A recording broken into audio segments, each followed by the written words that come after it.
feels much longer than a month. But yeah, episode 26 of Lines on a Page. Welcome, welcome. I am Thomas Price. I am your host. I also happen to be doing stuff here within Haven Comics, which is where I'm currently sitting in right now.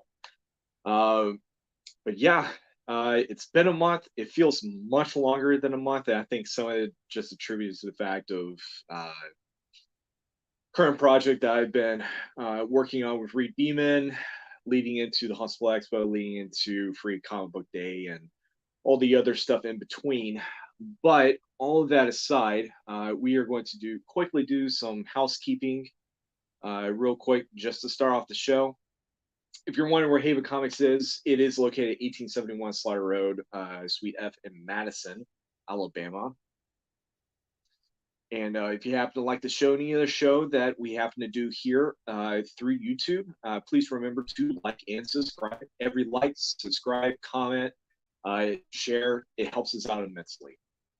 In which case, if you happen to like anything that I happen to be doing within this show, or you're wanting to follow me on social media, you just go through my link tree at tpriceartworks.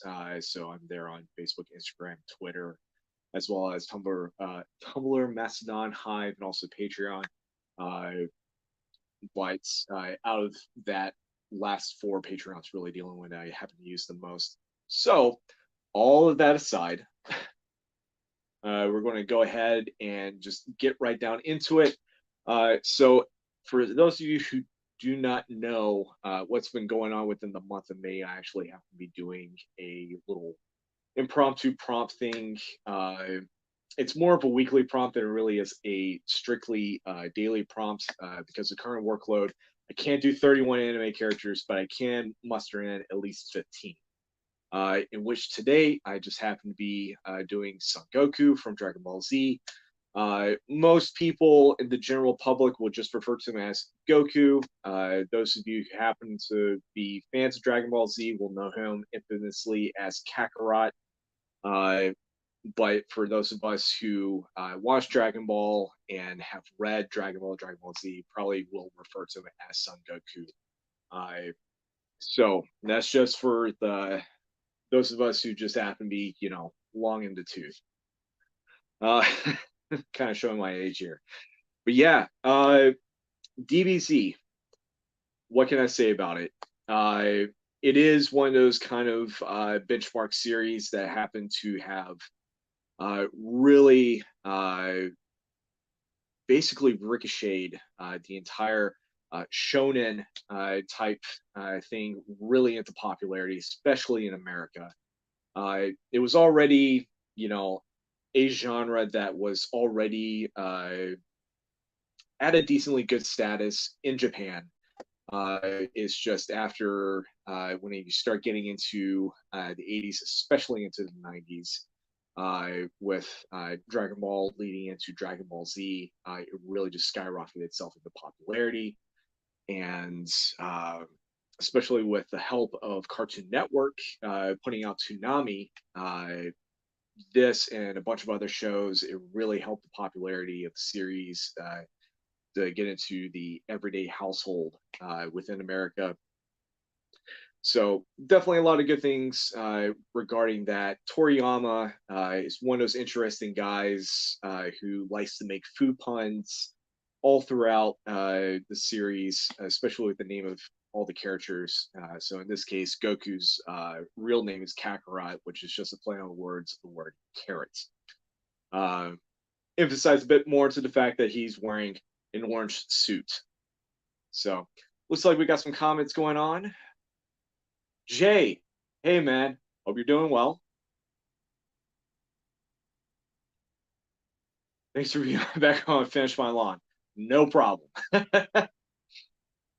All right. So that being said, really any other random factoids regarding DBZ? Like I said, it really did help skyrocket the shonen type thing, which for those of you who do not know what the terminology shonen means, it's basically manga or anime strictly directed towards young boys and teens. Mostly it's dealing with action and adventure, sometimes into horror, sci-fi, whatever, but it's mostly action adventure stuff. Um, Whereas the female counterpart of that is shoujo, so it's directed towards young girls and teen girls. Stereotypically, a lot of the romance stuff it is directed towards as shoujo material, and then for older readers or watchers, is known as seinen, which is typically those who are over the age of 16, regardless of gender. So now you know some of that terminology, and you have a little factoid in your memory banks. You might end up forgetting it by the end of the night. You might look into it more. Who knows? I know that as the decades keep on rolling, the terminology is starting to become a little bit more loosely, but within these purposes, that is the root of all these different words and how they interact itself within both the manga and the anime subsets. But like a lot of people in America in the early 2000s, or sorry, ladies, sorry, not ladies, late 90s, early 2000s, more times than none, you have probably had watched a episode or 70 of Dragon Ball Z in Cartoon Network, which Toonami still probably one of my favorite things to watch after I got home, or at a friend's place, over the weekends, because it was just one of those things where it wasn't like what we were normally watching on TV. So see super dynamic fight scenes,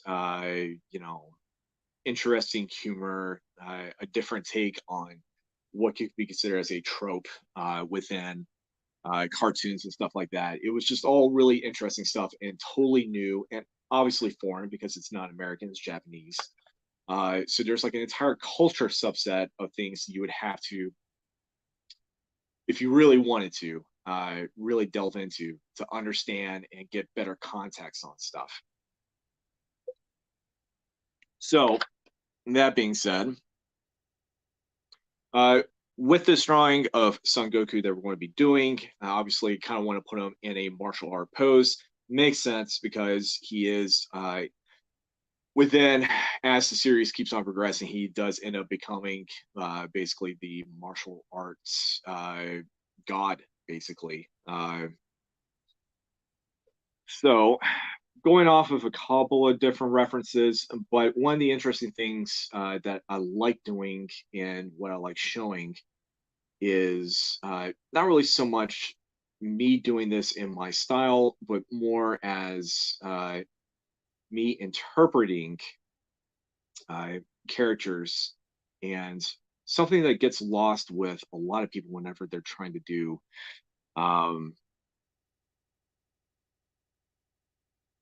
I guess Westerners basically trying to interpret characters from anime or manga, is that when you're growing up and this is like thing that you see or do, the natural subset is going to be, well, I'm going to try and draw in this style, which is fine. But at the same time, it also feels like you're just limiting oneself from understanding,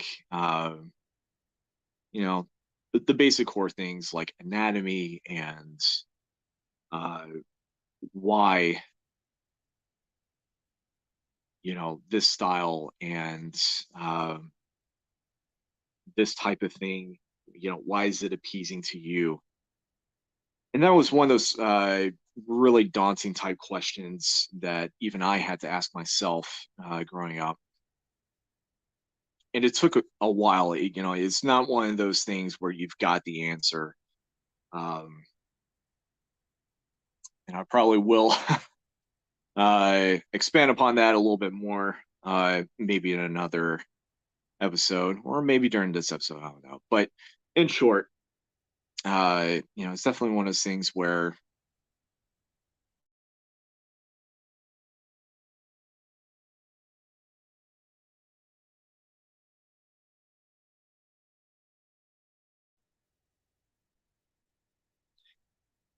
and I'm having a slight issue with my secondary camera.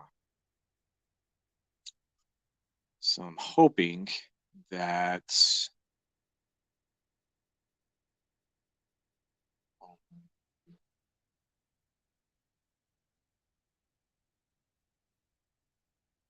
I'm just hoping that it does not turn off on me like it just did. So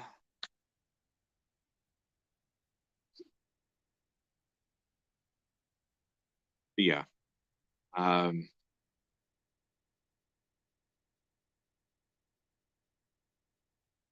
so when it gets into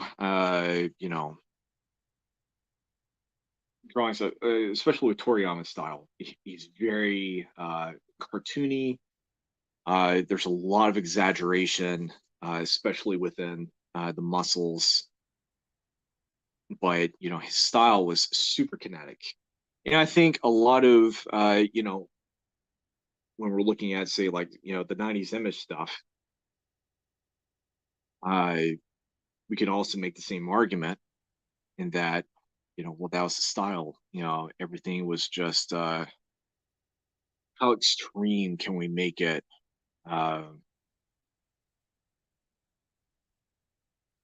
how many pouches and spikes and everything else that doesn't make sense about a costume that we can add into this. So, regardless of whether if the sun rises or the sun sets, there's commonality.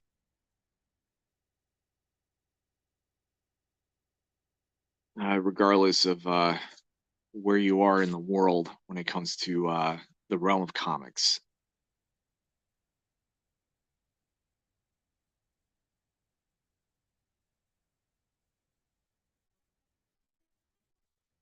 All right. Yeah, I know, right? First show back in a month, and I'm already having technical difficulties. Would not be an episode of Lines on a Page without them.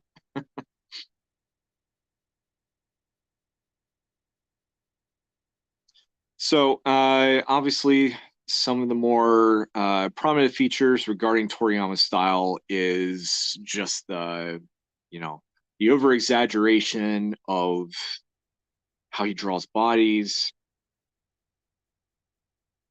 especially with the clothing, because it's he's not exactly drawing uh, a traditional karate gi, uh, which for those of you who don't know what a gi is, that's basically the uniform that if you're doing karate, taekwondo, so on and so forth, that's basically the traditional cloth jacket and pants.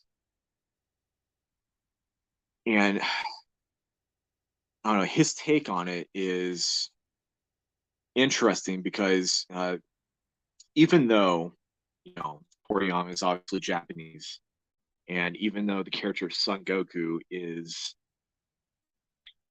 technically an alien from another planet, but ends up crashing on Earth in Superman fashion, um, the actual folklore character Son Goku, which there is some parallel going on within DBZ, is actually a Chinese character. Um, so there is some elements of Chinese clothing or style within all of this.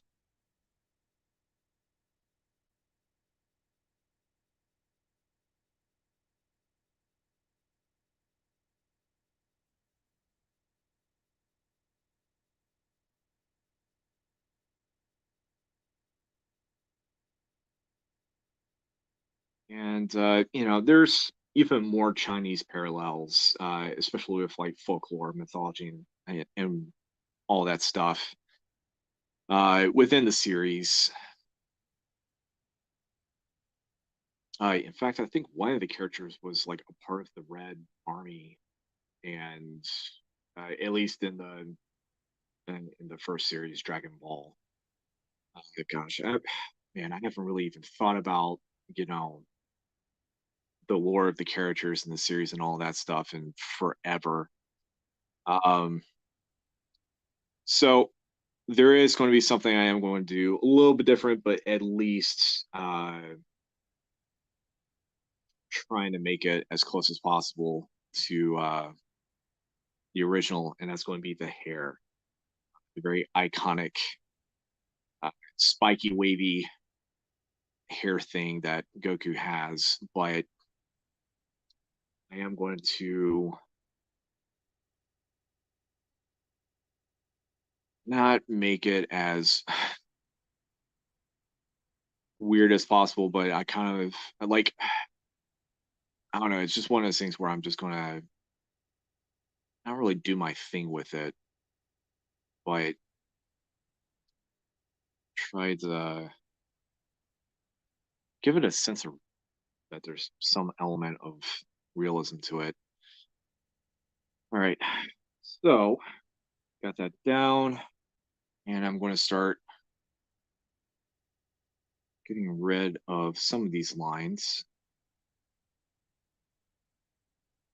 And so there was actually two really interesting questions that I've gotten within the last month regarding. Uh, so, well, the first one actually came from Bill Fisher, and it was an excellent question. It was about time management. How do I know when doing a piece that is done? And sometimes I wish I had an easier answer when it comes to that. But the only reason I'm stating that is because you're talking to a person who has ADHD and which it's starting to become as the decades keep rolling with more research regarding to ADHD is that there's a whole spectrum of stuff regarding it. It's not just all squirrel moments. Sometimes it's hyperfixation. Um, Sometimes it's option paralysis. Uh, you know, so you know there is a whole smorgasbord of stuff regarding that, and because I'm not on ADHD medication anymore, and I haven't been since I was a freshman in college. Um, it's nice to not feel like a zombie. Uh, so I'm able to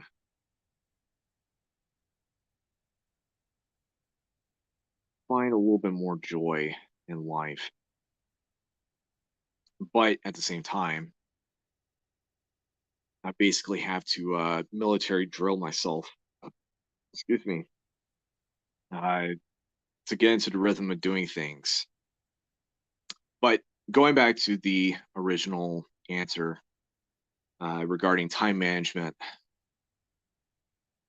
and reference to doing this, I view it in the same aspects as uh, any other projects that a person can do. So if you know for a fact that thing you're working on is time sensitive, then stands to reason that you should work within those parameters. I mean, obviously, don't burn yourself out. It's the last thing you should ever want to do or feel when working on any sort of project, especially if you're a creative. Uh, Burnout is not fun.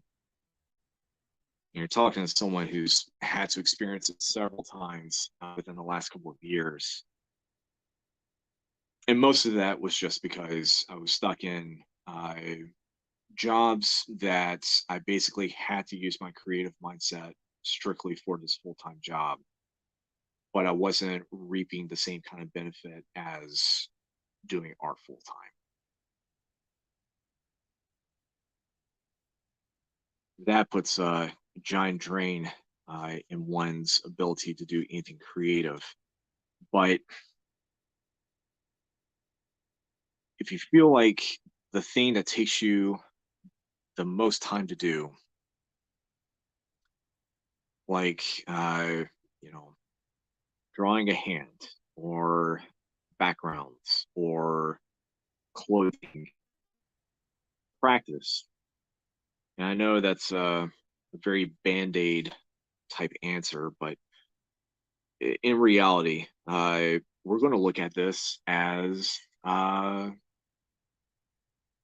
well, since we're drawing a martial arts character, I'm going to equate it like kung fu, which this also helps because I've been watching Cobra Kai for the first time. So, and I'm really been enjoying having that on while I'm doing work. Uh, but like, you can't expect an athlete, or sorry, you can't expect a person, regardless of what age that they are, to just automatically, bench press 300 pounds. You can't automatically expect them uh, to, do Olympic level, abilities, and regardless of what kind of sport that they're in. It's impossible. You have to train. You have to prepare yourself to get better and better at your craft. Um, to define what your strength and weakness is. So, in the creative sense, I kind of have to do the same thing whenever you're drawing. I mean, there are plenty of things that um, I continuously have to practice on back and forth with myself. And, some of the things that I will always go back and forth on, I is actually animals. There are some where it's just like I can definitely, feel comfortable doing it. I can get away with it. And it comes off as, said animal. But, you take like something like horses. And if you're around me long enough, you'll hear me talk about John Bashima, and which that guy can draw a horse. Uh, but if you don't believe me, I highly recommend reading anything regarding Conan the Barbarian that he did in the 70s. It may, I'm not sure if he started in the late 60s. I know he was doing it within the 70s with the Savage Tales of Conan, but I mean, you can definitely tell when you look at his stuff in that versus what he did with Spider-Man or the Avengers. He definitely felt more at home drawing, Conan riding a horse through the realm of Hyperborea than he did trying to draw anyone from the MCU in the middle of like downtown Manhattan. I mean, you could tell that there was a parallel difference between, you know, what he definitely felt comfortable and at home doing versus uh, whatever issue of Marvel Comics that he was doing. So I'm always trying to find and get better at drawing animals, especially from memory. And horses are ones that trip me up, and it's mostly when it gets down towards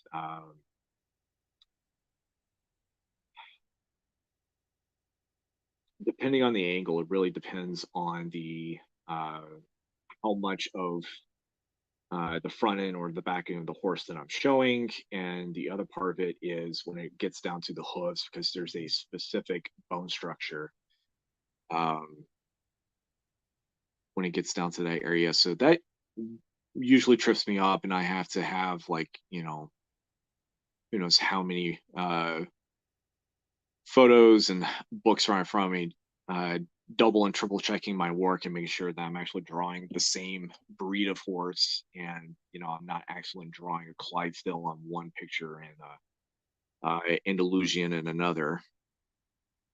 But yeah, so practicing is going to help time management. Um,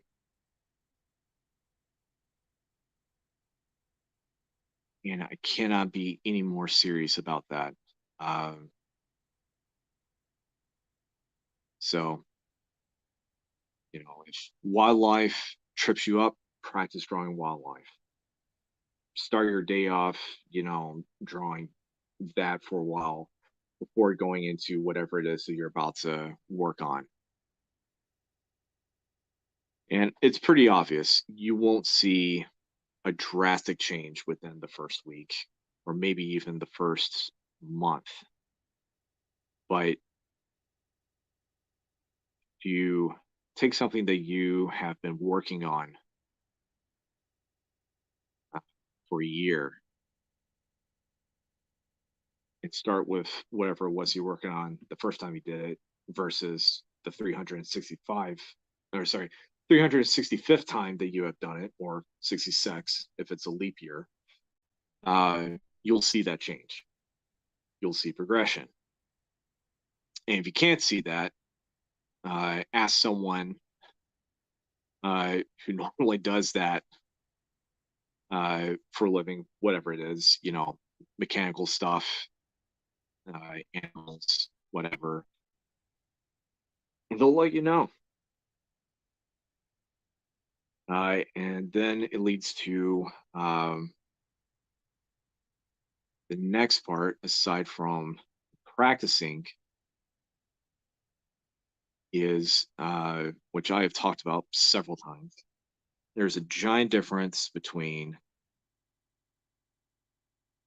reference in the sense of learning and reference in the sense of gaining inspiration.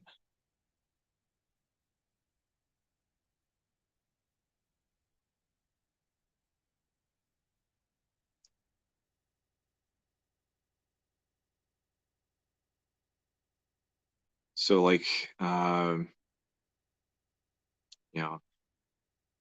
talk about reference a lot in the sense of, it's typical as anything regarding the city of Huntsville. Look at it like a rocket ship. Got to go through all these different things. But the thing is that it really shouldn't even be the reference. Really shouldn't even be the rocket ship itself. It really should be the launch pad that the rocket sits on. That's your foundational base, but your inspiration should be the rocket itself. Because you should always aspire to innovate and not imitate. And it's totally fine.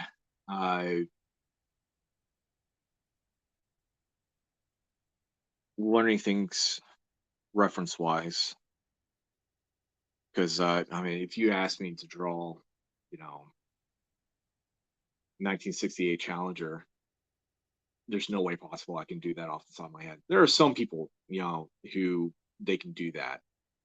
Now if you ask me to do try to do the Empire State Building from memory, I can probably get away possibly doing that, but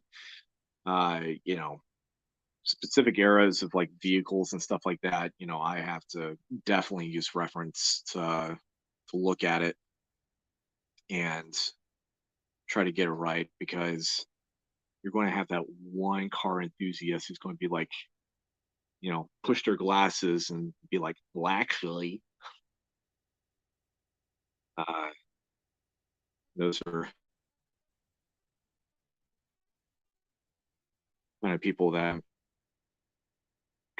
not get stuck with, because chances are they might actually be right and they might actually be wrong, especially if it's a subject that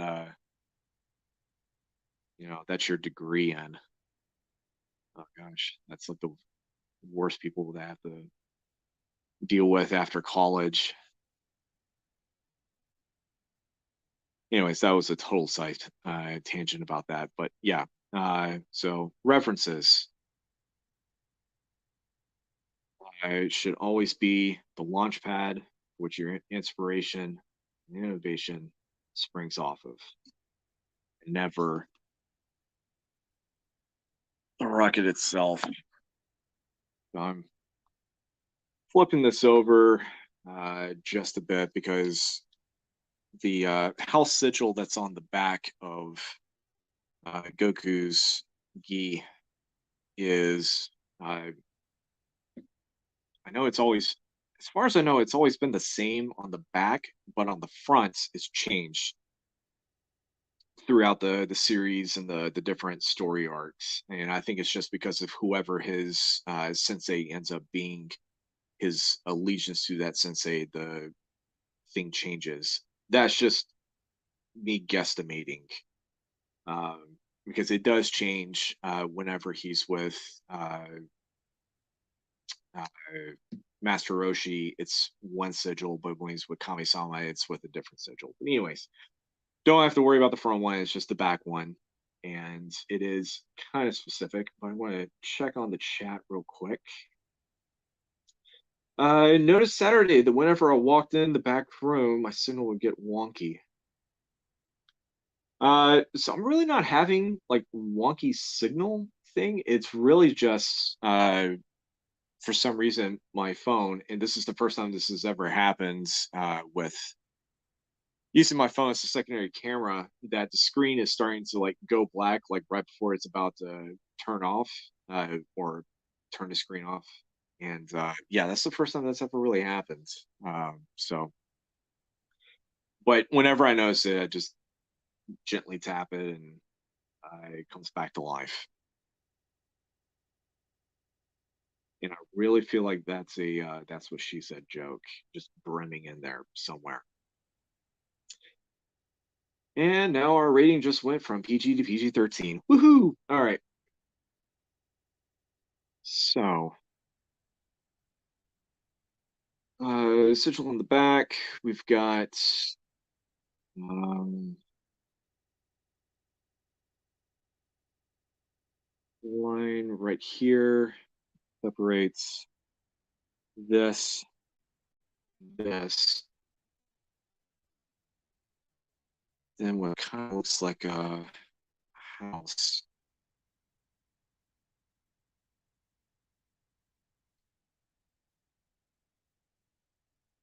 Another line right about here. Mm,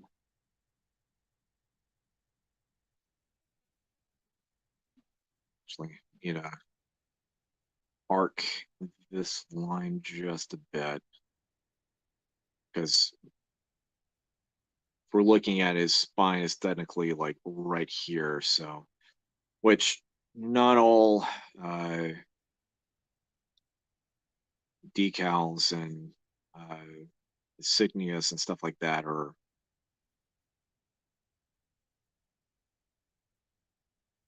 adds two-dimensional.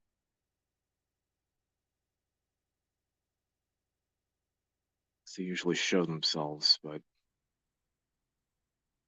sometimes they are, sometimes they're not. All right, so it's roughly right there. And there's another line underneath. Vertical line. A little bit of a curve right here. That's it. I believe that's it. Okay. So I just need to flip this over. Hash out the details.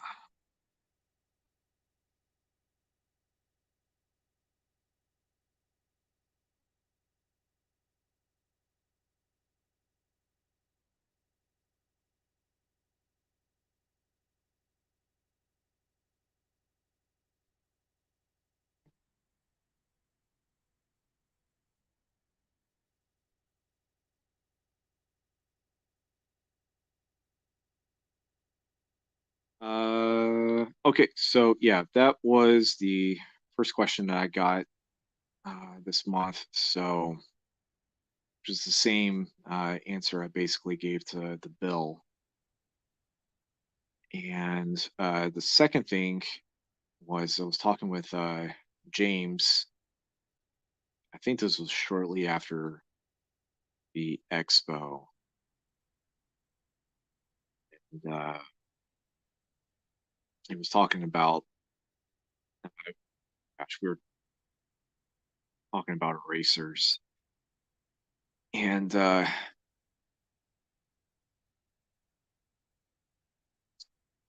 so it used to be this unwritten rule or something that, erasers are bad and all this nonsense. In reality, it's actually my most favorite uh, tool to use. And it's not, you know, just a weird blanket statement. It's not a hot topic, thing. It's, there's actual truth to it.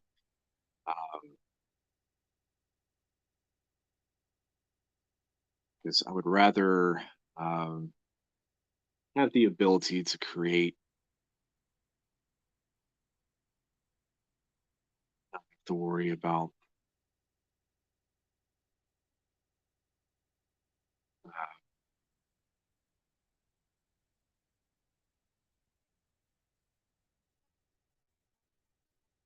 the ability to be able to create and have a tool that I can use to create,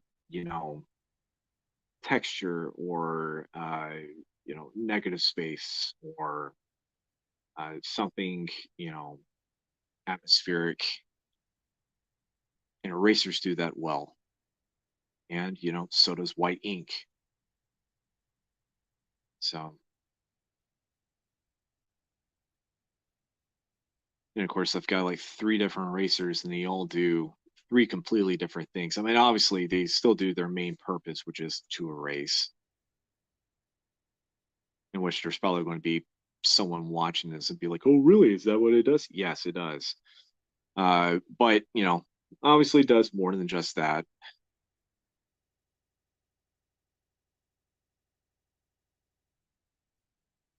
And also helps me to do a lot of other nifty things too. So I'm using it both for its intended purpose and more.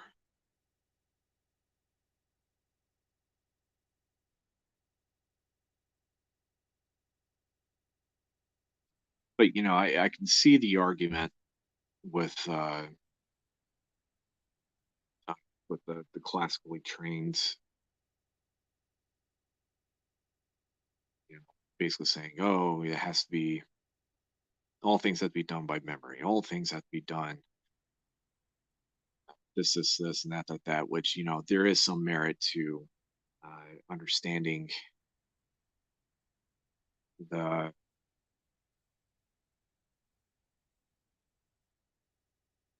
I guess the traditional techniques of things, such as color theory. Color theory is definitely something that anyone who is doing art of any kind should definitely sit down and try to understand.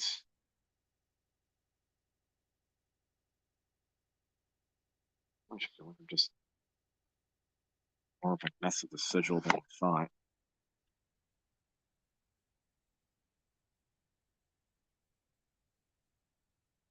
But for those who do not know what color theory is basically just the understanding of primary, secondary, and tertiary colors and their relative uh,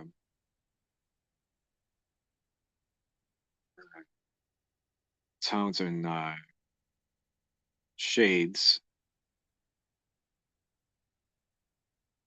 and how they basically complement and contrast, and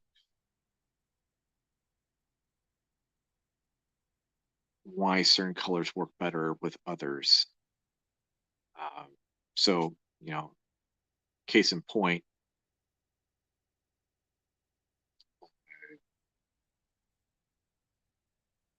so a typical color spectrum is done through what's known as Roy-G Biv. So that's red, orange, yellow, blue, indigo, and violet. Oh, sorry. Red, orange, yellow, green, blue, indigo, violet. Got green. I don't know why I did that. Anyways, so that's your basic color spectrum. But color theory, well, you've got three primary colors. So that's red, blue, and yellow. Secondaries are going to be the ones that go in between those, and your tertiaries are in between that. So like the secondary color, so purple is the secondary color of like red and blue. Green is the secondary of blue and yellow, and orange is the secondary of red and yellow. And then of course colors like pink and indigo and all of that follow suits in there. But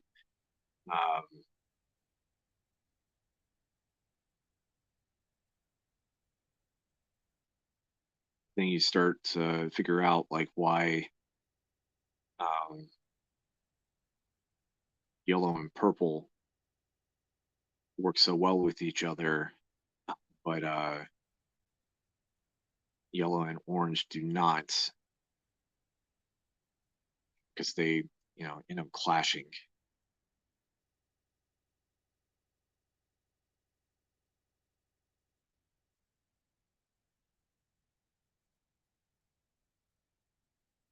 You start to understand why uh, green and red clash, but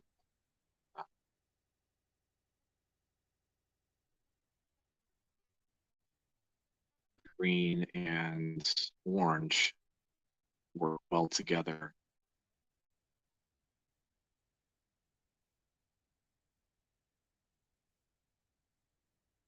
And of course, it goes a little bit more in depth into it, but that's basically just a super duper uh, crash course Spark Notes version of that.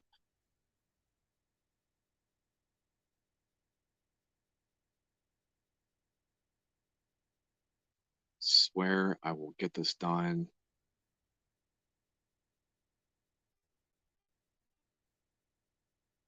So I want to focus on all the other things I need to get done first with this before I start laying down colors.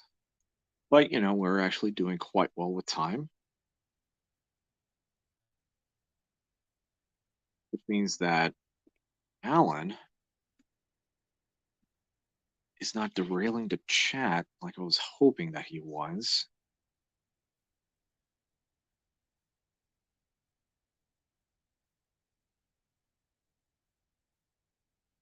What's up with that, Alan?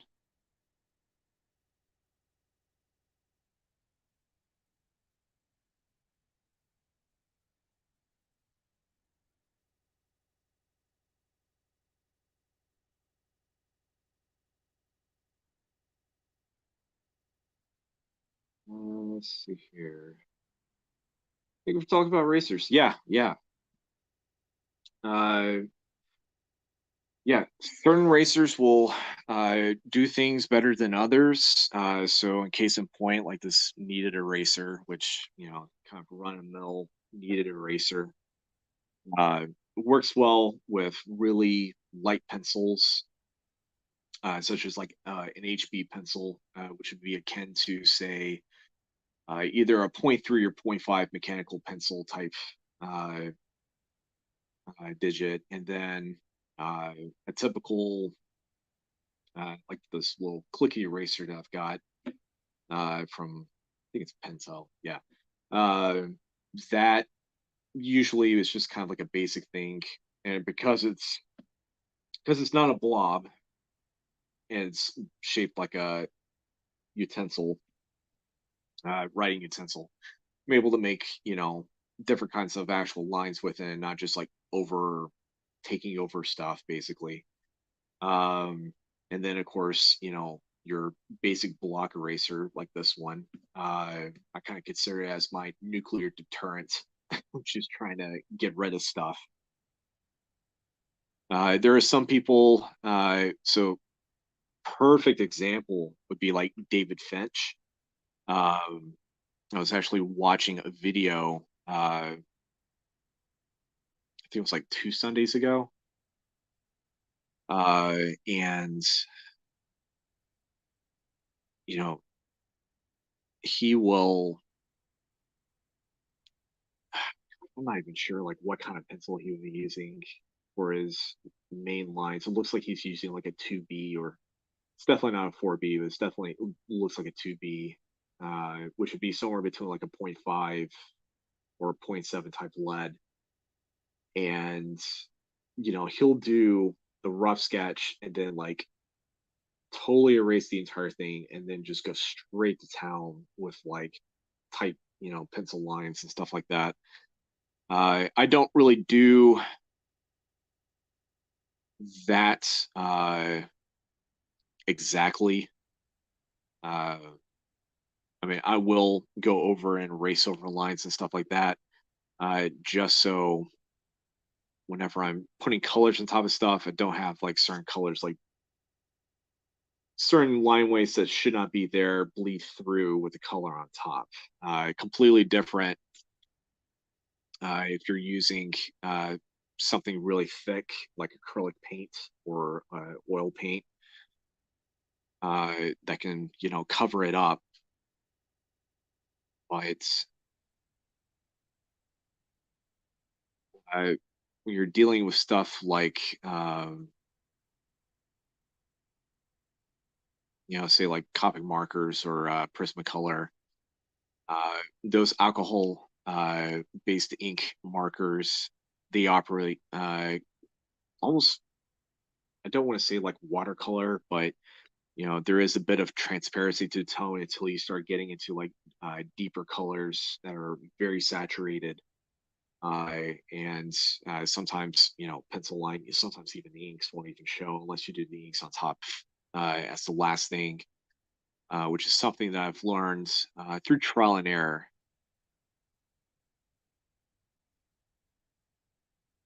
Um, so even though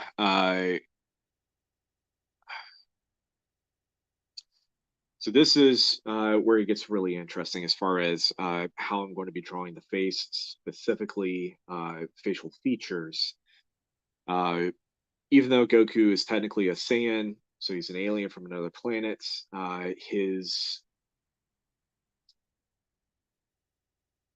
in how he was able to basically blend in with the rest of the cast of characters that he encounters throughout the entirety of his life.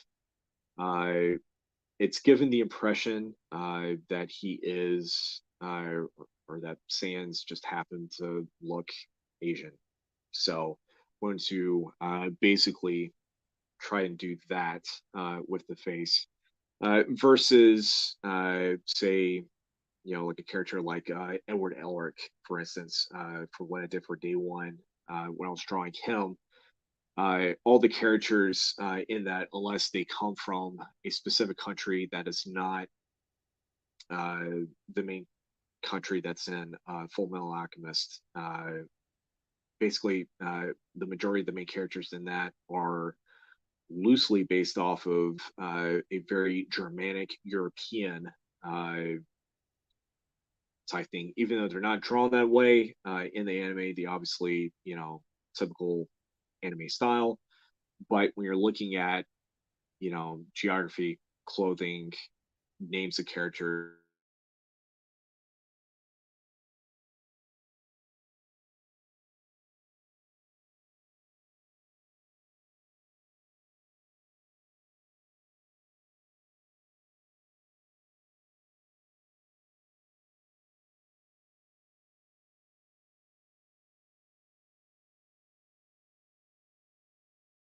to he being Goku is able to blend in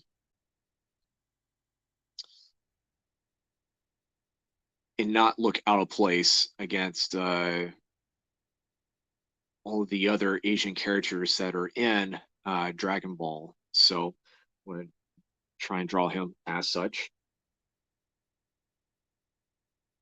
And that has been a topic of debate uh, with perfect example would be Berserk, because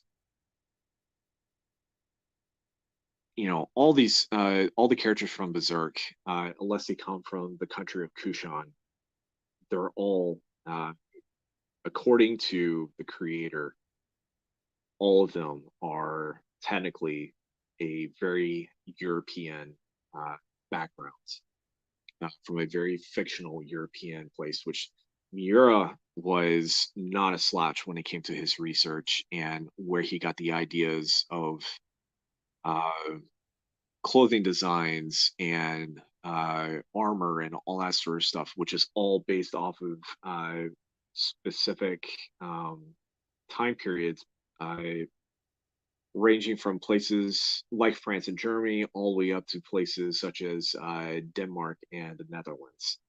So it's absolutely impressive with the amount of research that he did with the time that he had, which still breaks my heart to this day that he is no longer with us, because the man just as powerful of a writer as he is an artist. Um, and I feel a sneeze coming.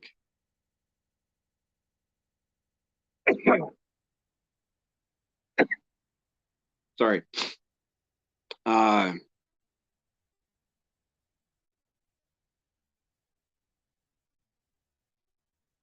but yeah, it's you have all these people who are just like, no, because the Japanese pronunciation of guts is gatsu. And oh, thank you, Jay. Um, but it's you've got these people who just really just don't even pay attention to storyline, the comic stuff like that. It's just like, no, these characters from Berserk, they're all Japanese, and that's not the case at all. They're all very European. Same thing with Full Metal Alchemist. Vast majority of those characters, they are all European, despite the fact that the person that created the series is from Japan. So uh, this is where it's going to get really interesting. But I'm going to make a really interesting kind of argument regarding Goku's hair, but it's almost like it's a very super stylized 80s mullet of some sort. Because I mean, when you look at the character design, obviously it's very much a party in the front and the back. But when you look at some of the hairstyles, especially from the mid to the late 80s, you've got guys where it's not like the flock of seagulls type thing, but it's like, they definitely put enough products in their hair and it was cut a certain way where it's just like, uh, there's definitely something going on right here. And then you got the mullet back. And that's what I think Goku actually has. So, uh, I'm not saying that that's what I'm going to be drawing officially, but we're just going to go with that. Uh, which keep in mind, this is a series that started. I want to say DBC started, if not in 1989, then it definitely started in 1990. But you had that weird transition going on. Um, okay, so we've got a lot of extra stuff going on in the chat right now. Because of hints of blue and pale. Oh, yellow and orange work together. Yes, you are right. Definitely a lot of orange and blue. There is little bits of yellow and also little bits of red it's mostly in the shoes. Justin Butler, hey man, it's good to see you again. Thank you so much for having me do some of those sketches for you. Whenever I get done with these two other commission pieces, I'm going to be working on that Lilith, and which totally surprised by that. That was a really good one that you had mentioned yesterday during Free Comic Book Day. Bless you. Thank you, my child. Wow, that's a really bad joke. All right. Shayna, hello. Goku, yes. All right. So you're given old Kakarot a look of determination.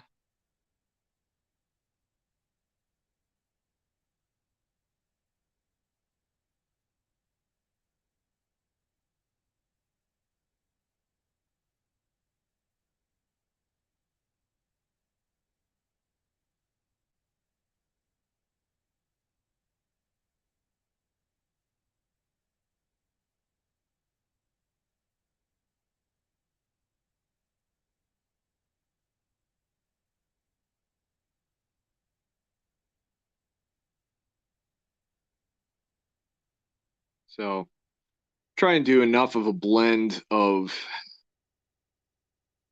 the original and just my interpretation of the hair.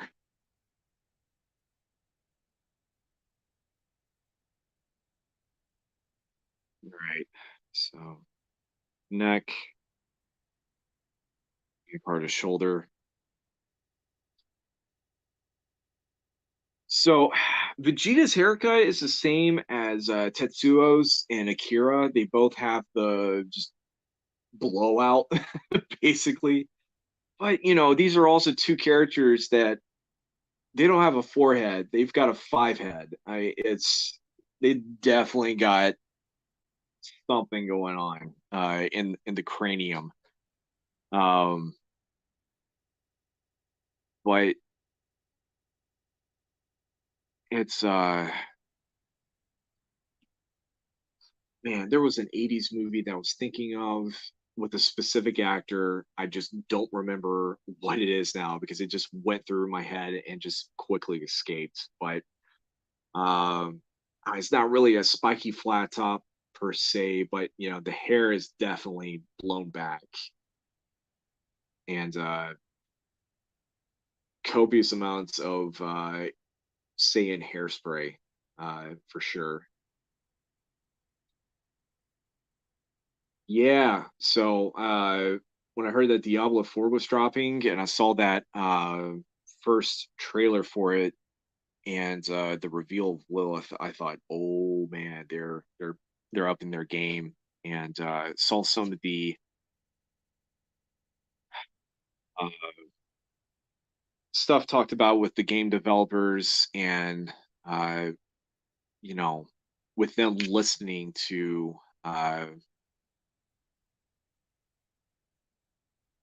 the fans regarding to some of the stuff that did and didn't work with three. Um, I think that was I wouldn't necessarily say that like they caved, but like they definitely kept it in consideration and decided to do more to try to bring back that fan base to get them interested in what's going on. And yeah, the character design is just amazing. Um, and I am wondering because when I was looking at some really up close pictures of her horns, that it almost has that same kind of pattern that's on. It's got that Sylvester Michael Turner type uh, layering uh, bio mech kind of pattern to the horns. I mean, obviously, it's very organic, looking horn. There's nothing biomech about it, but it's just it has that type of texture that I know for a fact that Sylvester and Michael Turner, were definitely doing for almost everything that they did for Image and Top Cow. So,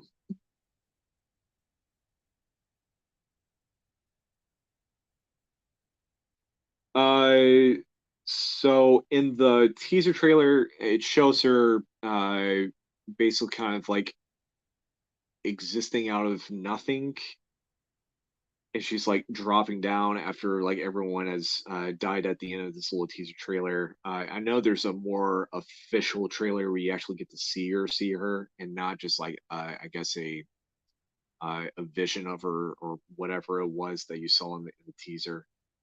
Um, which when they had done the re-release of the original Diablo, and I had bought that off from the BattleNet. Super stoked about it because I still have the original CD-ROMs of those games, and I can't play them through my laptop because there's no CD drive. But when I saw that they were releasing that, super stoked about it, bought it, and the BattleNet wouldn't even let me play it.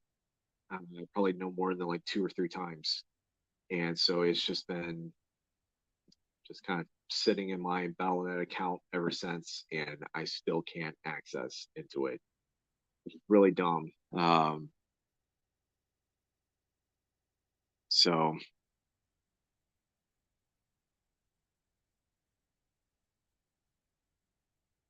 kind of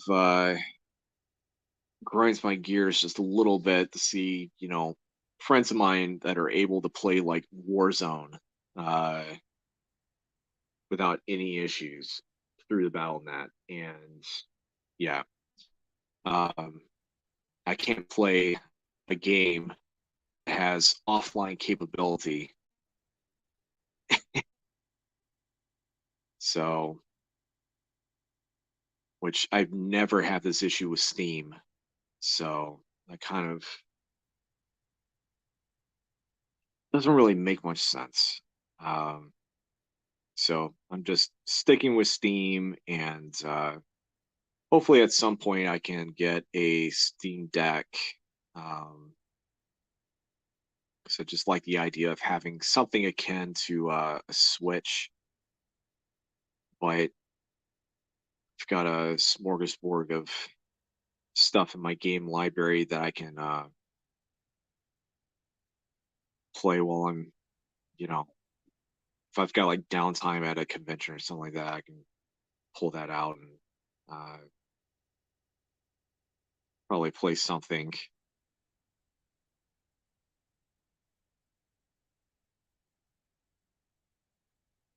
All right.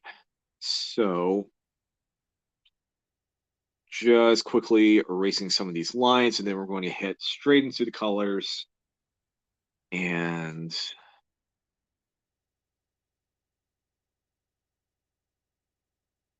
let's see, what was I thinking of? Okay.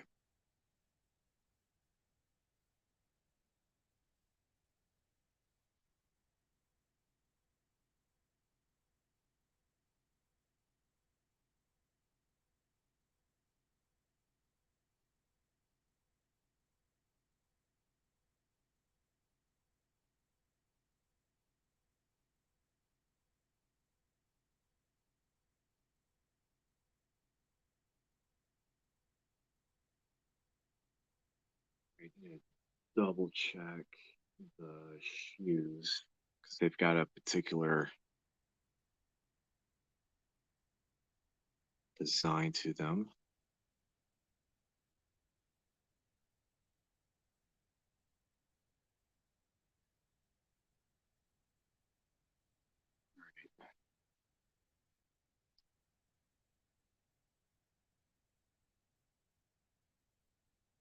So when you look at the actual character design, the feet are like, man, the feet on Toriyama's characters are like very small. Like I'm not saying that they're like, bound feet small, but they definitely are super stylized. But it's weird because like it's only whenever they're wearing shoes that they look very small, but whenever you see the characters like training, they're obviously not wearing shoes and the feet look normal, like the size of them. So it's a bit strange. But so I'm trying to do a composite mix between how I would normally draw feet in a shoe and uh, also the very iconic, very UGG boots looking shoes that the characters wear. So, but instead of the toe being completely down to the ground at a point, because when you're looking at uh, people that are wearing tennis shoes or even like slip-on type shoes like Toms, for instance, or those ballet slippers, the feet aren't like the soles of the when it gets towards the toes, they aren't completely flat level.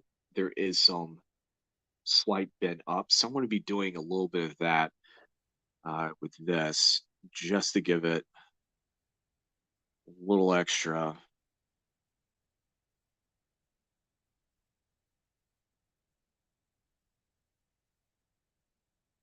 Because I mean, the shoes that they wear, you know, there's like really no tread on them whatsoever. So this makes sense to give it a little extra depth.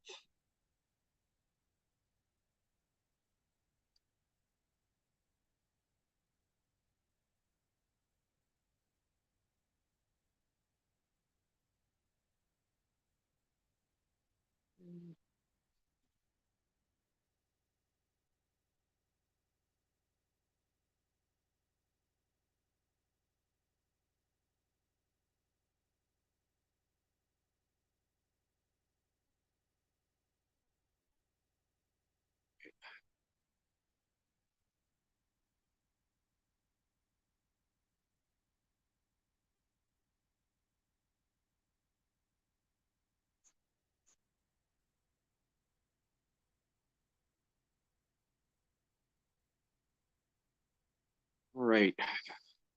So we are going to go straight into the colors. And first things first, we're going to be dropping down some skin tones. And I'm going to be using two different types of topic colors. And it's not the normal skin tones that typically would associate with, um, because usually the skin tones with Copics, they're under the earth tones. Uh, so I had to create a little bit of a guide because everyone's skin tones and pigments, they're about as unique as a field of tulips. There's a lot of uh, vibrancy and uh, beauty to it all. So I'm going to be using two different colors that have a skin tone that I would associate with, as far as Asians are concerned. And it's going to be from the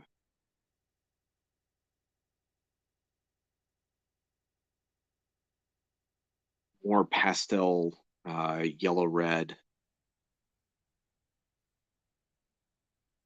uh, section of the Copic line. and I love using these colors whenever I'm coloring Asian characters because I feel like it comes off well, at least for the lighter skin tones when it comes to Japanese and Korean characters. But you do also have, you know, darker skin tones when it comes to people who live in Southeast Asia.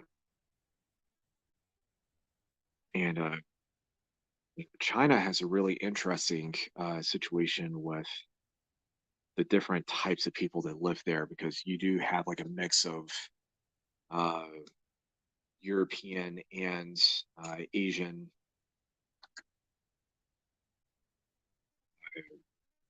groups of people.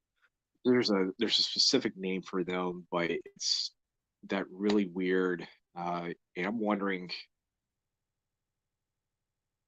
if this all happened during Mongolia's conquest of China, leading into the southern regions of Russia, which I could be totally wrong about that. And I will gladly reread any sort of history book on that. But there's like a certain section of the southern or the northern part of China, which kind of reaches closer to the southern part of Russia, and it's almost like a very anglicized Chinese culture.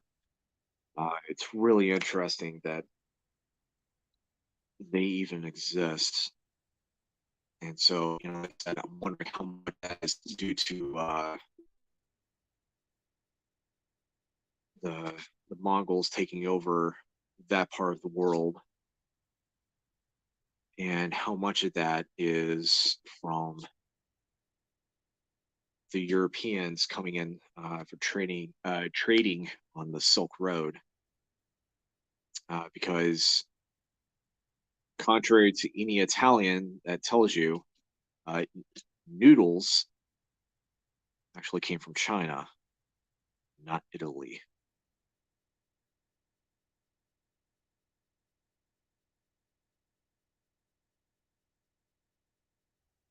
It was one of several different things that Marco Polo brought back.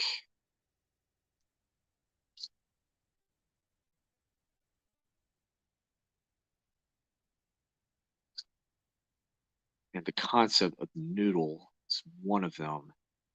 And ice cream, or at least with the Italians, it would be considered as gelato. But the concept of ice cream is also something that originated in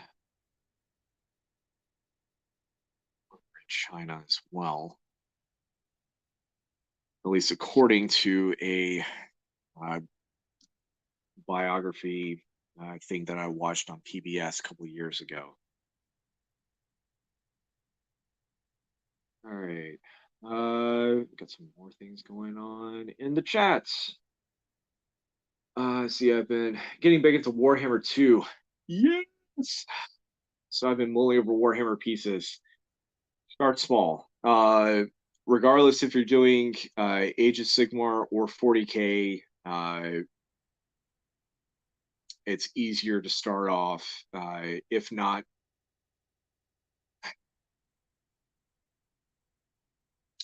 you have two different choices. I would say definitely get one of those starter boxes, especially the ones that have the rule books that come with it, like the complete rule book, and not just like an abridged version of it. I think it's not the recruit edition; it's like the battalion edition. I think that's what they call it. So I highly recommend getting one of those, and then which it comes loading in with two different armies. So you have your choice of either one that you get to pick with. And even if you happen to not like either one, you want to branch out to a different type of army, you're totally within your rights to do that. Uh, but like with me, during the shutdown, I made a conscious decision to actually start buying and getting into 40K, and ended up getting uh, a lot of uh, uh, obviously Space Marines, but also the uh, crap, what are they called? The Plague Marines, the followers of Nurgle, uh, because that was a part of the whole Dark Imperium set. So, and when I was first reading about 40K stuff, I was in middle school,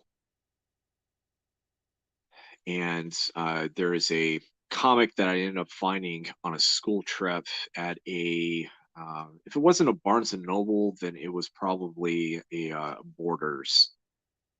Um, but it was a comic that was written and drawn in ink by a British artist by the name of Steve Pugh, and I think that's how you pronounce his last name, spelled Pugh. Um, but it involves a couple of blood angels that they're trapped in a excursion on this planet. They're trying to evacuate everyone that's there, and turns out there's a whole sect of cultists who apparently did a bit of a deal with the plague god, and they're trying to basically hijack a transport to get off world.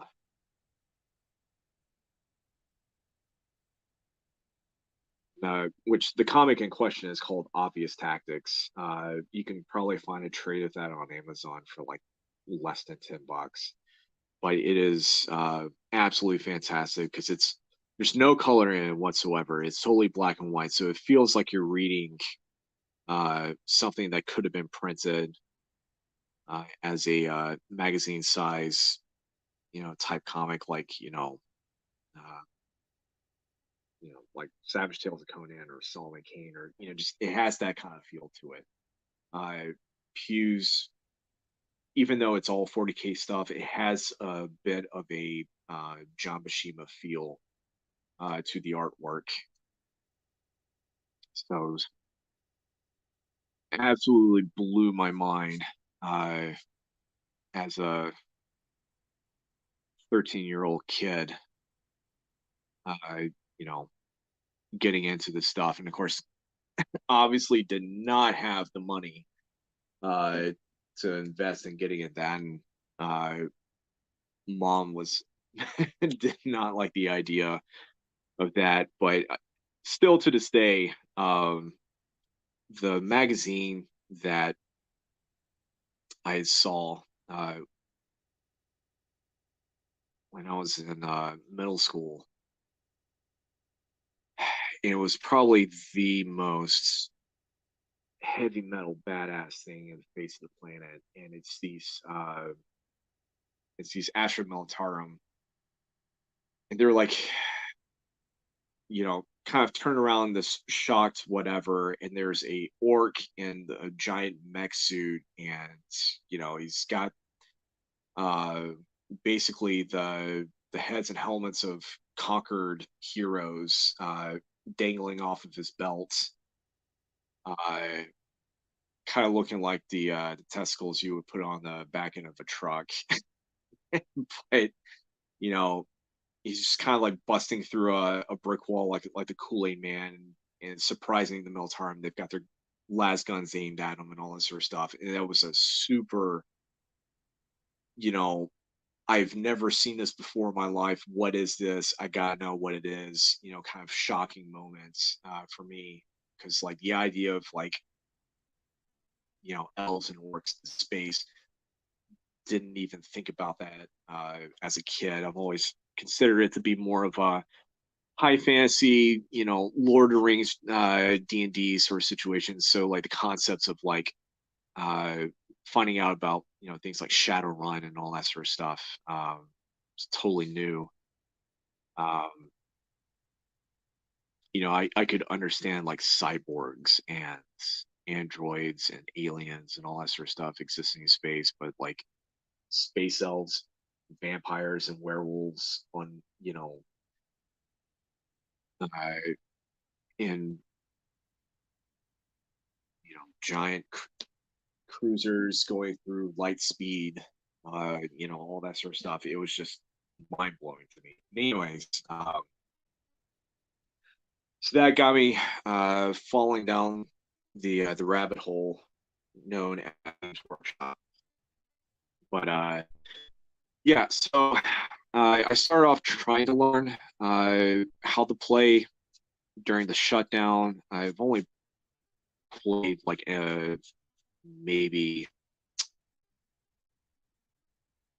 2 or 3 games.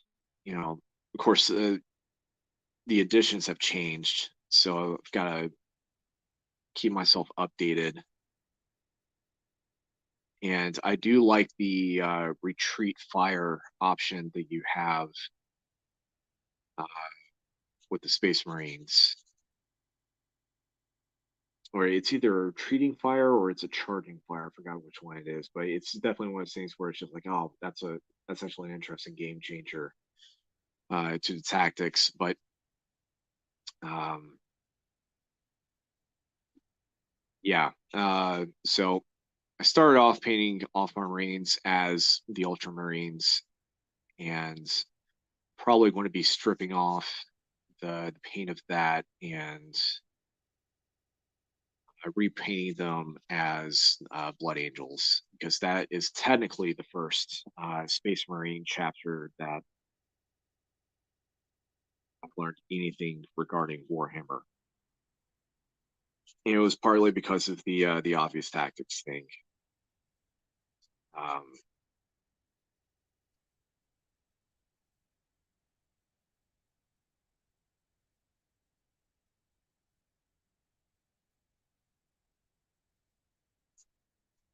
but yeah, it's definitely a bit of a rabbit hole to a degree. But I could say that about any hobby, really. Uh, and even if you aren't playing, uh, just the building and painting those minis, it's definitely a fun thing to do. Yeah, Steam Deck, totally. Um, Still have space full patrols on sprue. All right. Uh, Good old Calgar. Um, I've been painting some other stuff. I bought a bunch of the Slanesh. Oh my gosh. Good old Slanesh. I see more people play Slanesh with the Sigmar stuff than I do with Space Marines, or sorry, any sort of Chaos Marines. But yeah, I think with the points, which that's also something that for some weird reason I'm having a hard time understanding. How many I've got in my whatever uh, in the armies, but I think I've got at least 1,000 point Space Marine army, and I think maybe close to 700, 800 with my Plague Marines or Plague Bearers. That's what they're called. Or they are still Plague Marines, but uh, they keep changing the name of the whole Nurgle situation, so I never really know. But uh, out of kicks and giggles, I decided to get a couple of Sigmar ones as well, which I have built them. I just haven't primed to paint them, and I still have, which I bought the Start Collecting uh, Slaves of Darkness uh, box. So got that. But so I've built all of them. I have not primed and painted them yet. And I do have an Archaon still in the box. So he's going to be my general until he's considered not playable for some strange reason.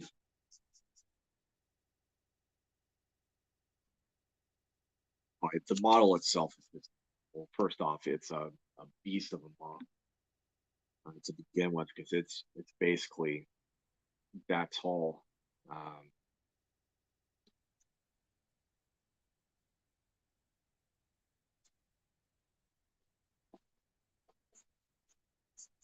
But there are some Warhammer models here at Haven Comics, by the way. So it's not many. We're technically not a GW dealer, but I know GW wants us to supply some of their stuff in here, and every now and then we get their stuff. And so last I checked, we do have a 9th edition recruit box. I know we still have a Primaris Dreadnought.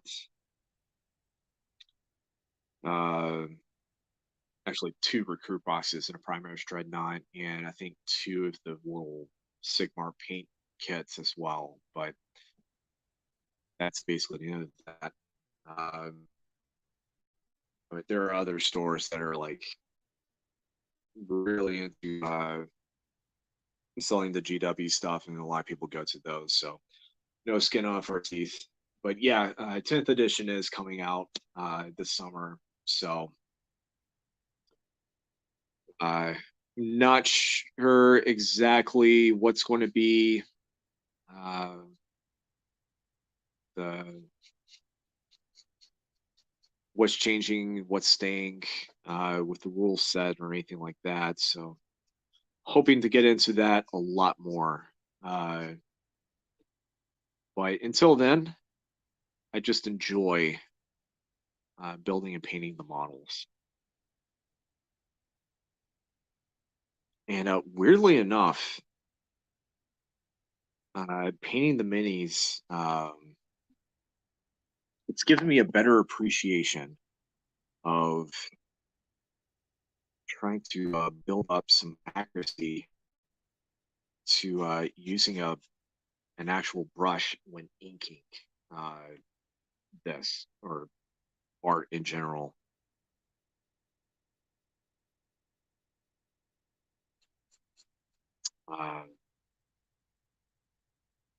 So it's definitely been interesting to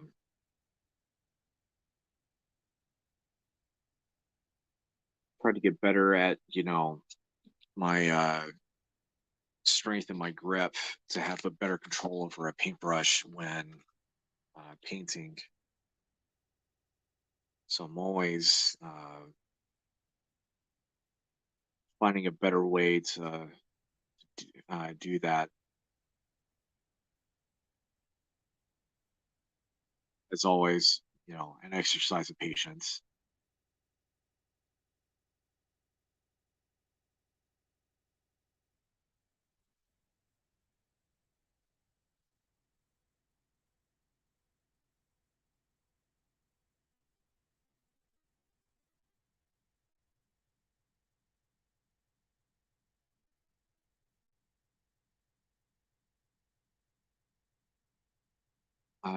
Which I'm not really sure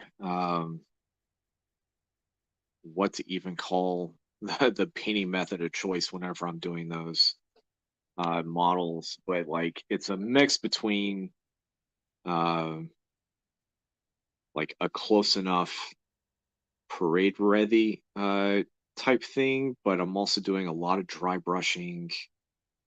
Well, depending on the model, I do a lot of dry brushing.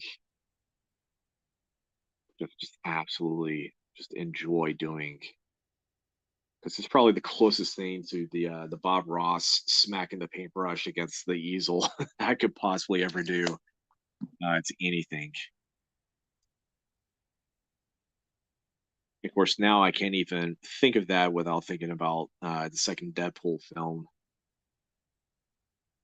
which if you know, you know. If you don't, then I guess find out at your own discretion. But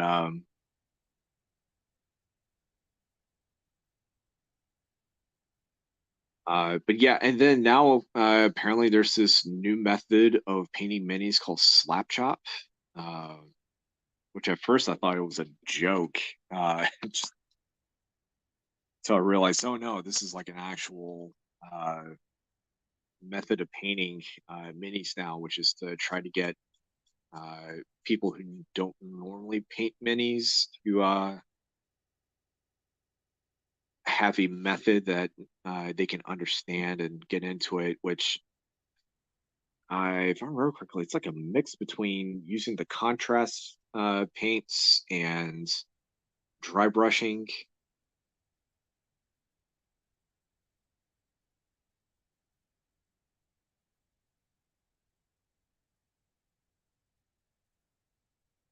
But I mean, some I will say it does yield some interesting results with just the uh, kind of texture and I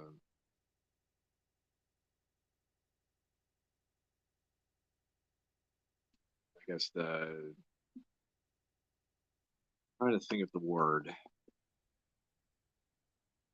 It's the overall effect of the technique itself. Um, Definitely real yield some interesting results.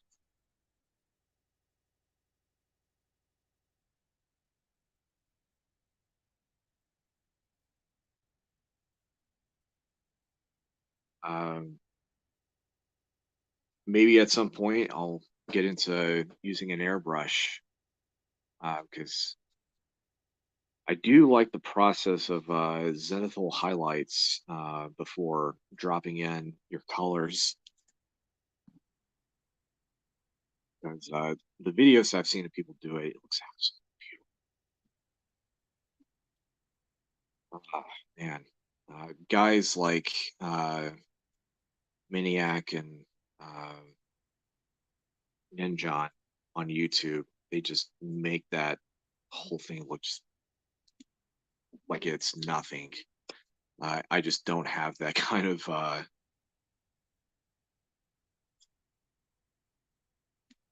just don't have that type of thought process whenever I'm thinking about painting that sort of stuff.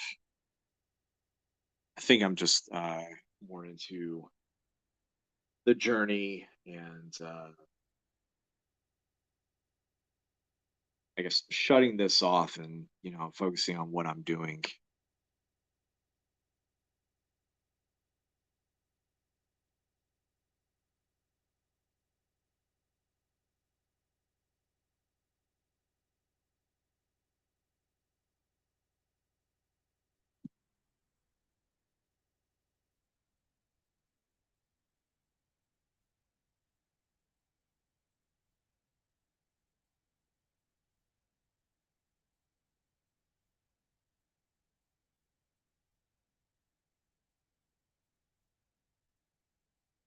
All right. Last but not least, drop in quick,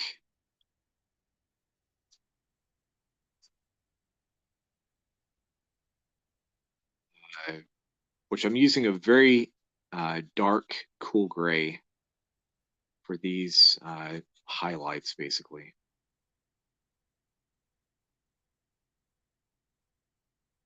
And then, of course, I'll be throwing in black, with the inks on top of this.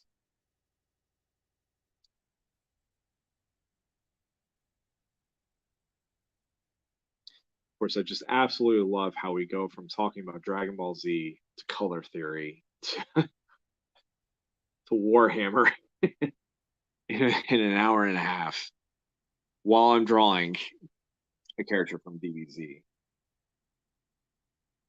Welcome to Lines on a Page. Um, Solid technique. Think about using. Are you talking about slap chop or the zenithal highlights? Paintbrush, put it on the white base, the contrast on top. Okay, yeah. Um, yeah, I mainly just do just a straight, quick black primer, and then uh, in the words of Duncan Rhodes, two thin coats, sometimes three, depending on whatever the base color is before I start adding things on top. Which I think I do more of like a normal, two thin coats type of approach to get just a really nice smooth base color. And then when it comes to like the highlights, I dry brush my highlights on.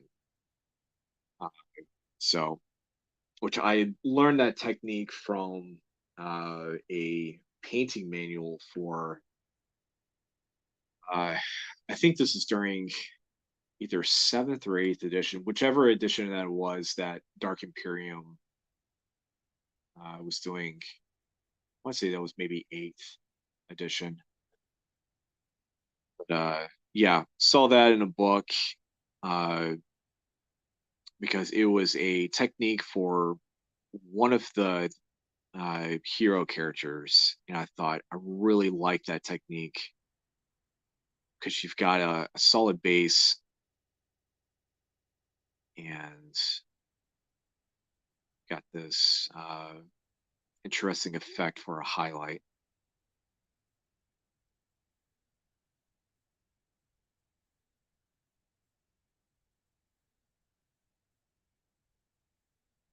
And speaking of techniques and uh, tools and stuff like that, have been slowly going away from using Faber-Castell pens, getting back into using microns again. And it's not because of like,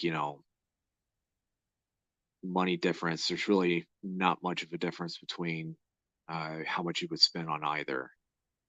It's I guess it's just one of those things where I just kind of miss using microns all the time. So I'm just kind of getting back into the rhythm of using these again. Kind of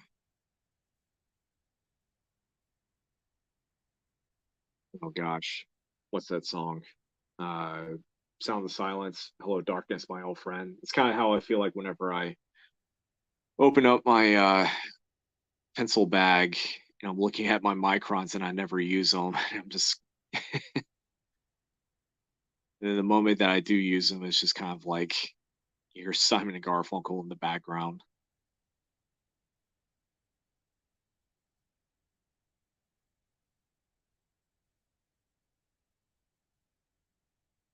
Um,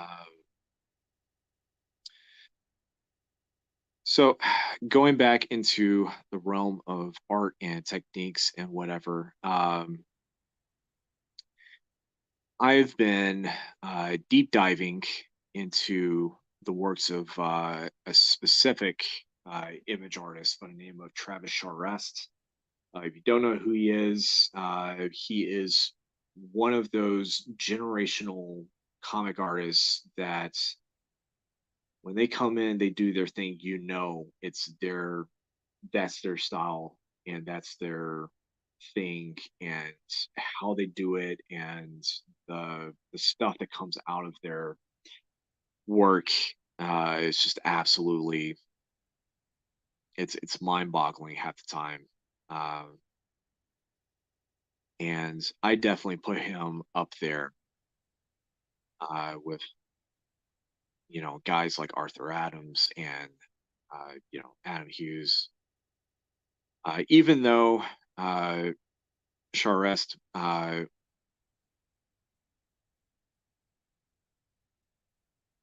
it's really weird because like he admits to being this is during the late 80s, going to the early 90s, and which apparently in this interview between him and Mark Millar, because apparently there is a comic series that Mark Millar has put out called The Ambassadors, and Travis did the interiors for the third volume. And it's the first interior work that he's done in about 23, 24 years. Very long time. Um, and it's absolutely beautiful. It's almost like he just hasn't lost his touch whatsoever. I mean, he still does commission work uh, and doing covers and stuff like that. And but when we got that volume in the shop, I had quickly sat down and read it, even though I have not read the first two issues of the Ambassadors, and at some point I will. But um, yeah, just sat down, read it, and I was just like, man, this is really good. Uh, but he comes from a background where there's really no actual real formal training whatsoever, and uh, you know, and this is around the time when Jim was putting out X-Men One. Saw it, read it, inspired, sent in some samples to Marvel and DC, and apparently he did a Flash comic. I think it was one of the annuals.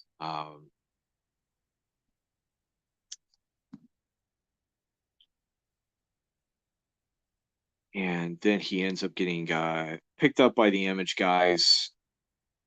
I want to say somewhere between 95 and 96. And was asked to do Wildcats, and he did a couple of issues with Alan Moore when he was writing that series. And I am about to pull the gun on getting the omnibus of Alan Moore's stuff that he did for the Wildcats and Wildstorm stuff. Which I mean, I have some of the single issues, but it's just feels nice to have the collective work. But you can see, um, which first off, Travis was hired around the same time that David Finch was, and they both shared studio space for about 5, 6 years. The only reason I know is because I watched a separate interview with David Finch talking about Travis. Um, and in that time, Travis was notorious about how slow he was in doing his work, which, I mean, at the same time, if you look at the stuff that he was doing and the things that he was finding as influence into his work was very unlike the OG Image guys, which whether they will admit to it or not, you can definitely see Arthur Adams' DNA in their work, like the technology, some of the choicing of the how stories were set up, um, techniques used to create some of the clothing styles and stuff like that. I don't think Arthur Adams gets the attention to the stuff versus Silvestri, Lee McFarlane, and Liefeld. Um,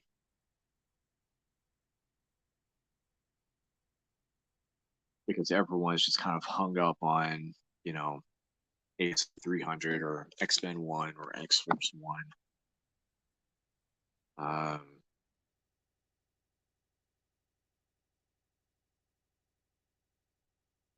and they don't really think about who those guys were influenced. But when you look at some of the stuff that Rob Liefeld was doing with X Force, you know, pouches and gun belts aside, you can see some of the influence that Arthur Adams was doing, which Adams was definitely influenced by anime from that time period. And you can see bits and pieces of Shiro Masamune's type of tech that he did for Appleseed in some of the stuff that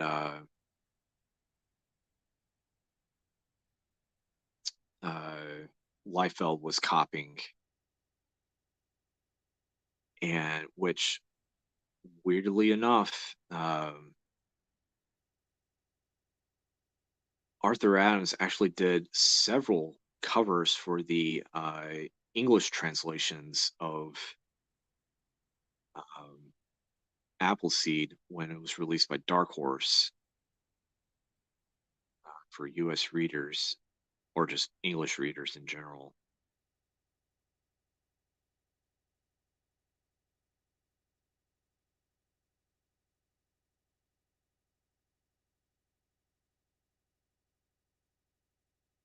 But so yeah, Travis was definitely influenced by Lee's work in X-Men when Lee was still at Marvel, and ends up getting picked up by the Image guys at some point. Studio mates with David Finch. So while David was working back and forth between the stuff that he was doing for Silvestri, Top Cow, Charas was doing stuff for Wildcats,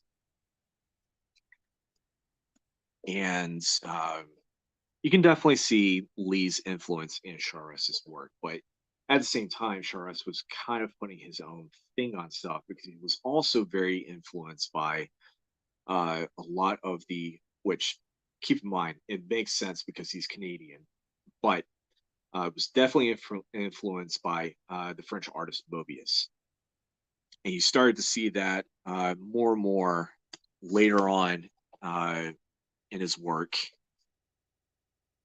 especially when it comes to, you know, line weight, texture, uh, all that stuff, which a lot of people who are super focused on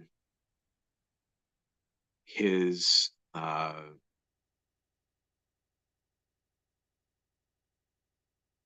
I guess collecting some of the stuff that he's done, you can see a lot of that just kind of like translating into his work, the Mobius stuff, especially in the covers, because there's like this really interesting mix between, you know, the 90s image thing and the French comic thing, and sometimes a little bit of a bit of a, and it's a bit of a stretch, but there is a bit of a mix of Art Nouveau and Art Deco, and I guess the way that he does some of his covers, but it's specific ones. It's not every single cover that he did during that time period, but you can definitely see that European influence into a lot of his stuff. But um, yeah, so he did the stuff with Alan Moore, and someone else ended up doing panels for Wildcats for a time, while Charest was dealing with trying to do covers for other image stuff. And then when it got to uh, the second run of Wildcats, so this is about 97, 98, somewhere around there, I think. Uh, Scott Lobdell, who was writing or did write Generation X, uh, both the Chris Bocciolo stuff and also the Terry Dodson stuff. Um, he was writing Wildcats for that, had a really different take on the characters versus what Alan Moore did.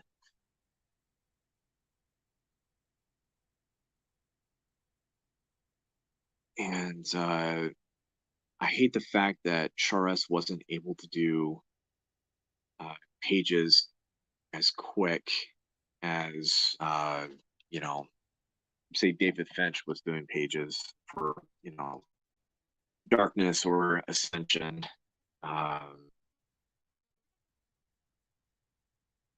Because I don't know, it's just really weird because maybe this is just me thinking about all of the other comics that are considered as like, bi-weeklies, monthlies, and all that sort of stuff. Because at that time period, Wildcats was if it wasn't a monthly, then it was definitely a bi-monthly thing in that second run. But even then, uh, Travis wasn't able to do all the pages for those first four issues. They ended up having to like hire just a bunch of other random people to do those pages uh, that he wasn't able to do. So you can tell there's a stark difference between the quality of how it starts versus how it ends. Uh, Not so much the quality of what he put out, but the fill-in artist, is just night and day basically.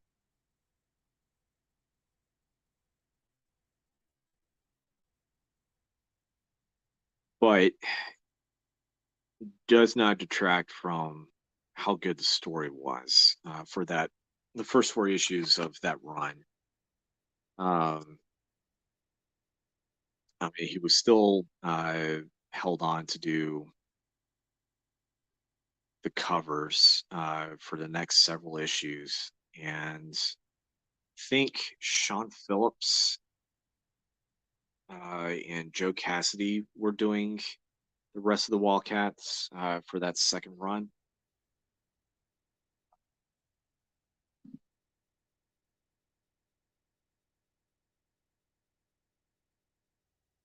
But speaking of said comic, it's nice to see Travis back, even though it is the most rare thing possible. It's really nice to see him doing interiors again, and definitely made me happy to see that.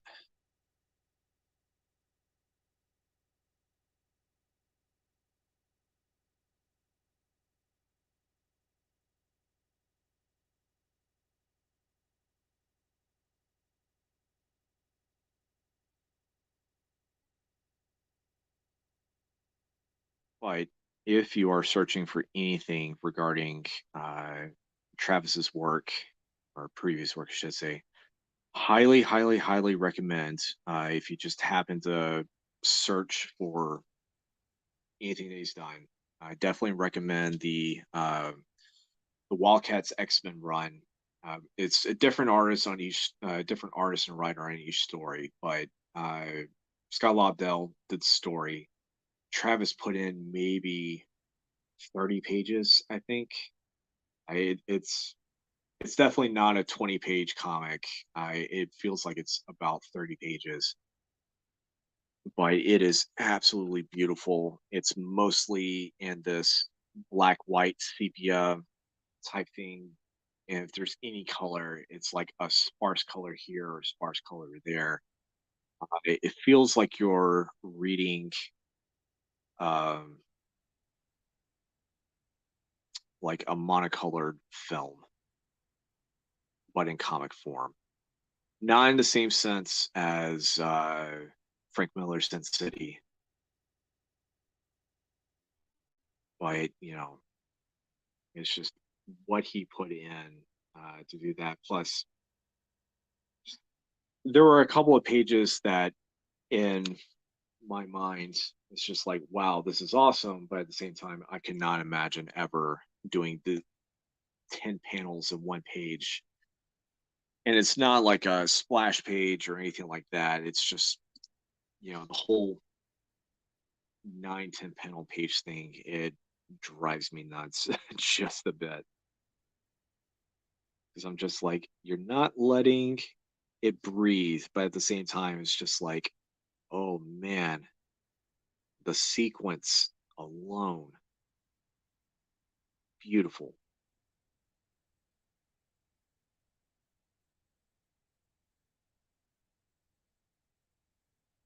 Which the project I'm working on with Reed and he and I were chatting about the scripts that he had sent me. There were a couple of pages where like, it starts off pretty tame and then it's like, oh no, I've got 7 panels on this page and 9 panels on the next one and all that sort of stuff. So I had to figure out how to be creative and work around it and just trying to find books to give me in my collection, give me some sort of feel.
And yeah, I mean, we're actually doing quite well as far as just time wise is concerned.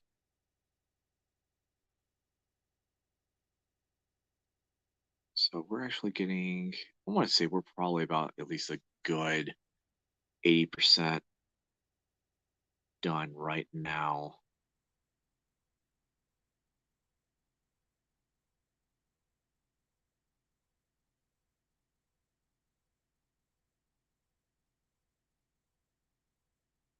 Basically, just focusing on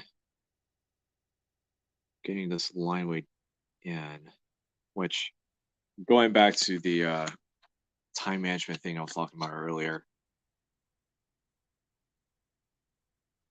I'd like to get these sketches done somewhere between an hour and a half to 2 hours versus the amount of time that I typically usually spend on a commission piece itself, which depending on what it is and what I'm working with,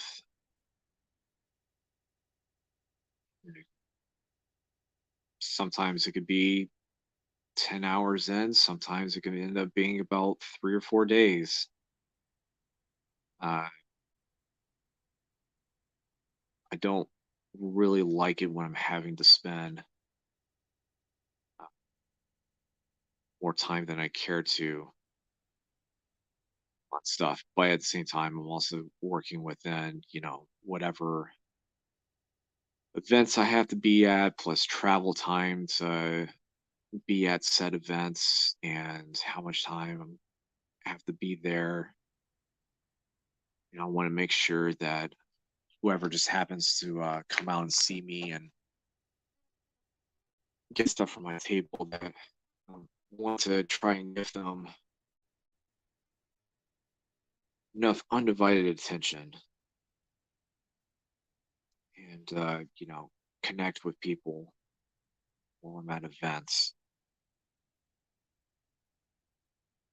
So I think the last thing that any person wants to feel like, as far as seeing uh, someone that they're trying to get, you know, stuff signed, or there's a specific guest artist that they want to see. I think the last thing that any person wants to do is feel like they just wasted their time and their money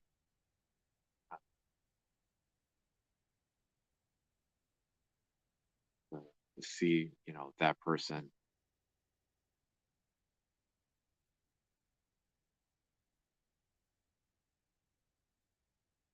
I do not ever want to be that kind of person. It's one of the many things that I absolutely admire about George Perez is that even in, the amount of guest appearances that, he made in his entire career of comics, he always made sure to stop and talk to fans, even though, his agent or manager was, less than enthusiastic about it, but he still made it an effort, to see and talk to his fans. So I like to follow in that kind of footstep, because I don't ever want to feel like I come off as jaded or disingenuous or insensitive, even though I've been known to be extremely sarcastic. Uh, but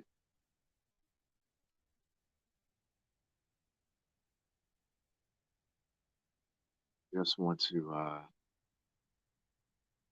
be real with people so that they can understand that I'm being real with them and they appreciate that level of honesty. That nothing gets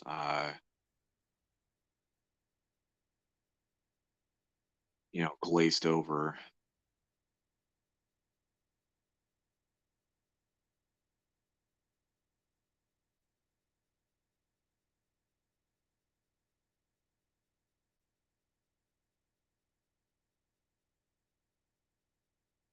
Before anyone says anything, I have not forgotten about this.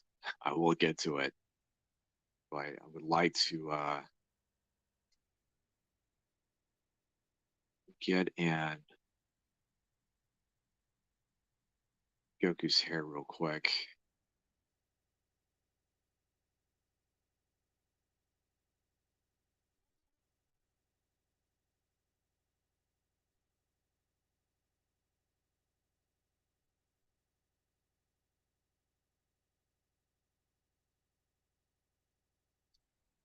Uh, yeah, I hadn't really spoken about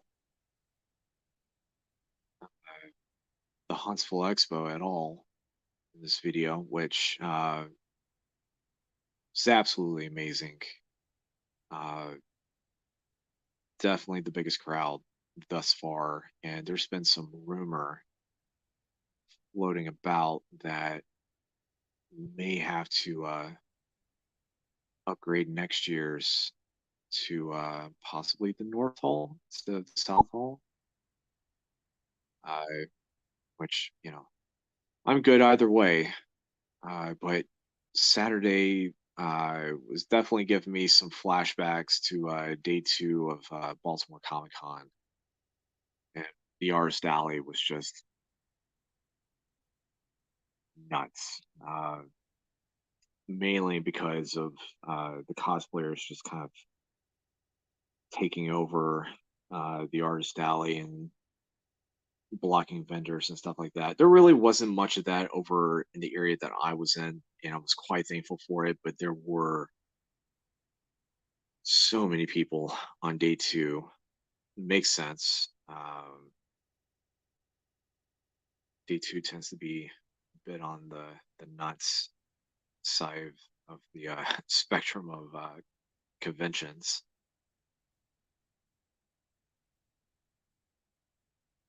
And there several times I actually did had to leave my table, just to mentally take a breather.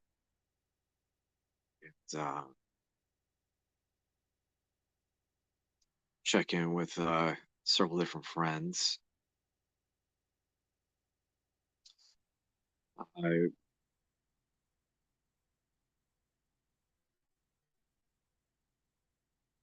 Yeah, definitely happy about all of that, but at the same time, once it got to the very end, I was just like, oh man, I can definitely relax.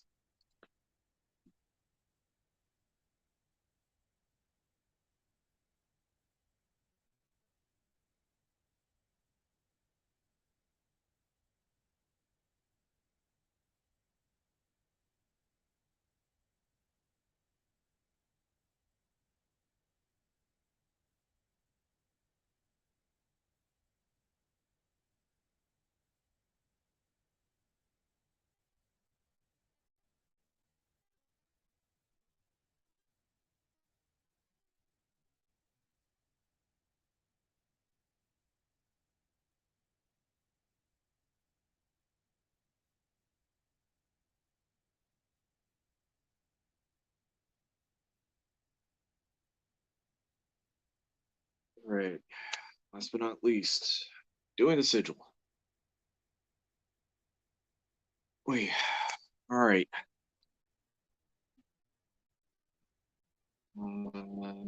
Let's see. What kind of thickness is the main line? Okay. All right. So it is thick and thin, then back to thick. Okay.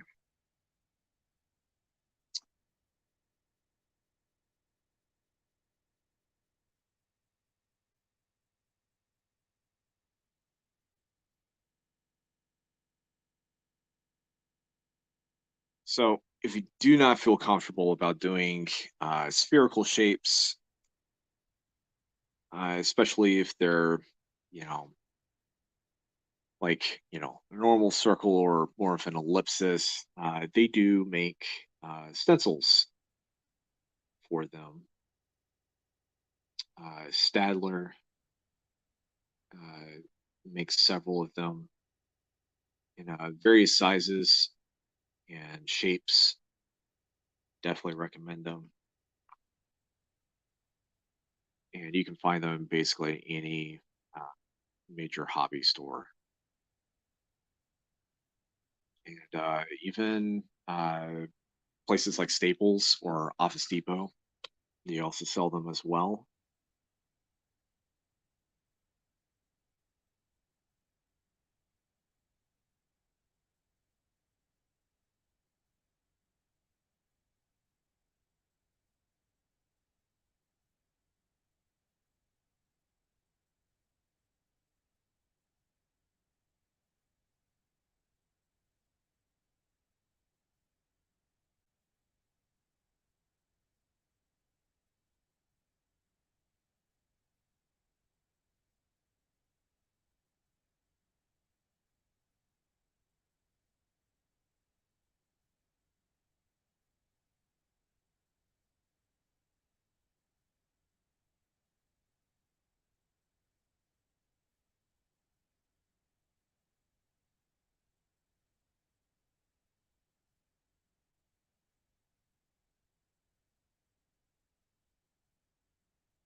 Oh my.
Whoops. There we go.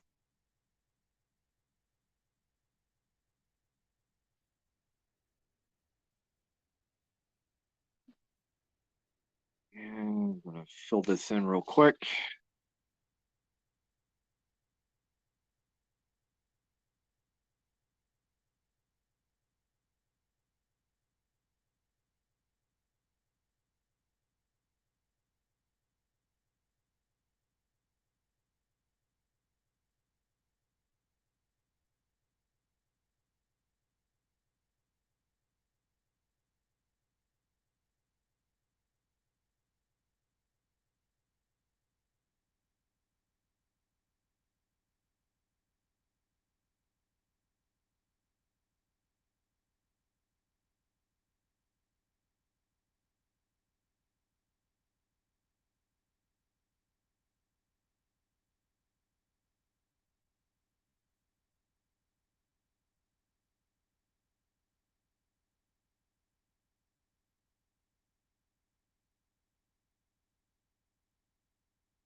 All right. So I'm going to quickly dip in some extra color just around some of these lines. Make sure I don't accidentally get a really bad ink smear.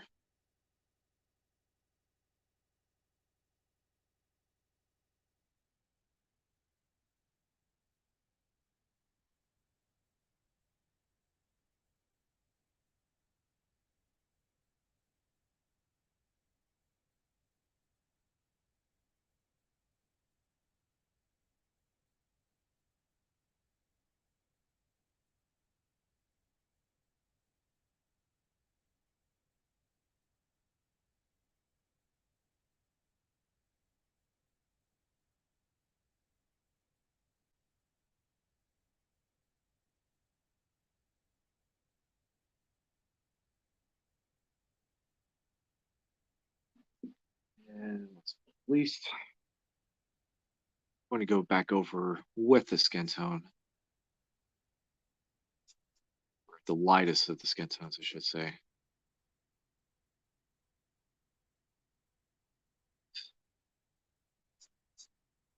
Drop in some extra color for the contrast.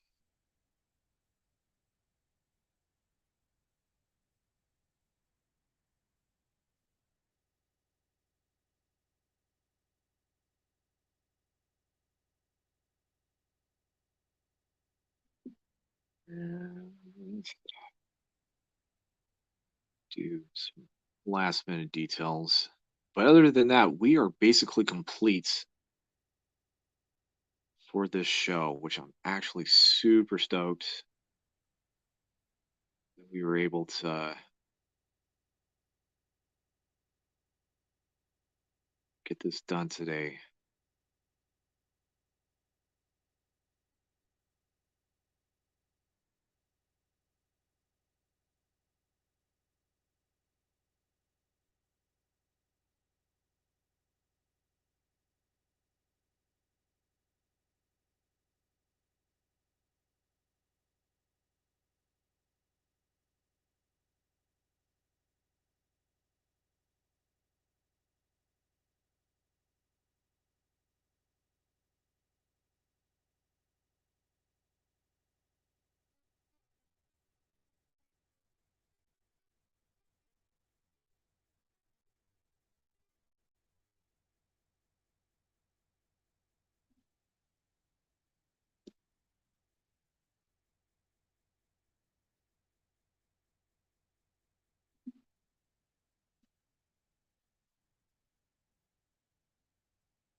All right, gang, here it is. Son Goku. But last but not least, the one thing you can't really forget to do is sign your name.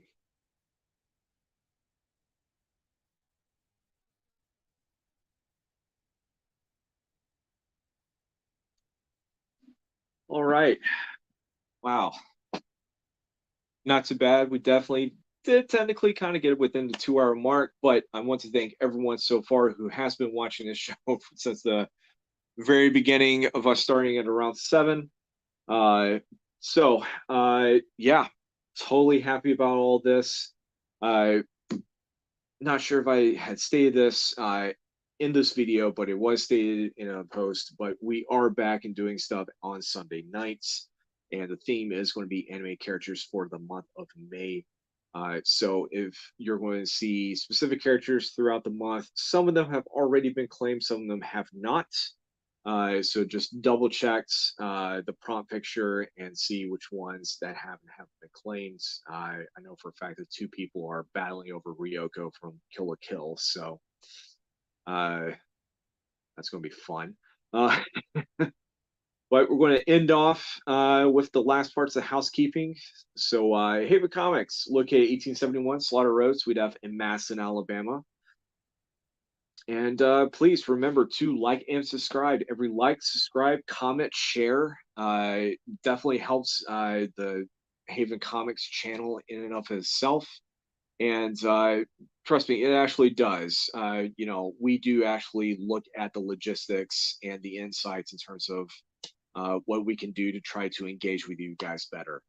So that's everything from these videos to something a little bit more in depth, like shop talk or even the YouTube shorts. Uh, you know, we do hear, we do listen, and we'd like to continue on doing stuff and put out more and more content for you guys. And if you want to try to figure out where you can find me on social media, you can just type in tpriceartworks on any of the major social media stuff. So that's Facebook, Instagram, Twitter. I am also on Tumblr, Mastodon, Hive, and also on Patreon as well. So several different places you can find me, all of them under the same username. So you can find me there. You can follow me there. Again, every like, subscribe, follow, you name it. It also helps me as well. not just as a creative, but also as someone who wants to try to put out more content for you guys, so you can be engaged and also interact with me on a semi-daily basis. So there you have it. So that being said, once again, thank you guys. For those of you who did happen to come out and see me at the Huntsville Expo, thank you so very much. Same thing for you guys who drove all the way out to Northport over the Izzy's to see me on Free Comic Book Day. Thank you so very much. I have several commissions that I have to finish that I need to send out to all of you. So thank you again for those of you who are trusting me to try to get your commissions done within a timely manner. And I will be in contact with most of you, if not all of you, very shortly. So thank you again, and I wish you all a very good night.